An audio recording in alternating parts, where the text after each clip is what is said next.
Welcome back to the podcast of the Real-Time World Overview channel. Today, we will turn our analytical lens towards Tokyo, where a political event that is both symbolic and paradoxical is unfolding. Japan, the world's third-largest economy, is on the verge of having its first-ever female prime minister, Miss Sanae Takaichi. On the surface, this is a historic milestone, a seemingly undeniable step forward for gender equality in one of the most patriarchal societies in the G7. However, if we dig deeper, a more complex question emerges. Is the rise of Miss Takaichi truly a victory for Japanese women?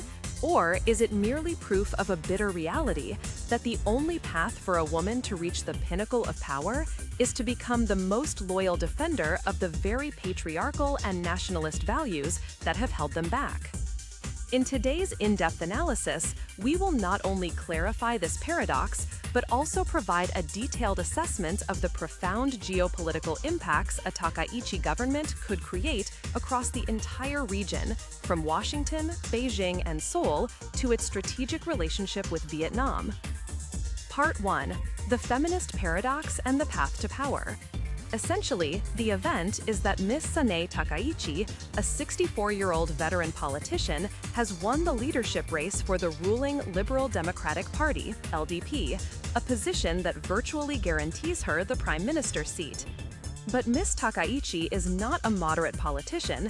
She is the ideological successor to the late Prime Minister Shinzo Abe, known by the moniker the Iron Lady of Japanese politics.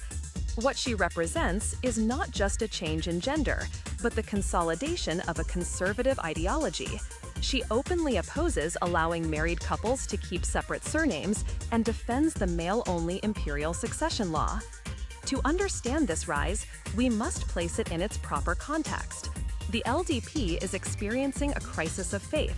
The economy remains stagnant, and Japan ranks 118th out of 148 countries in gender equality.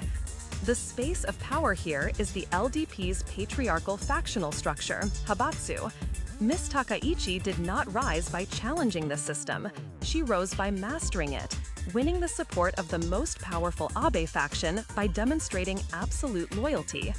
Her path shows that the place for a woman to succeed in the LDP is at the very heart of traditional power, by becoming its spokesperson.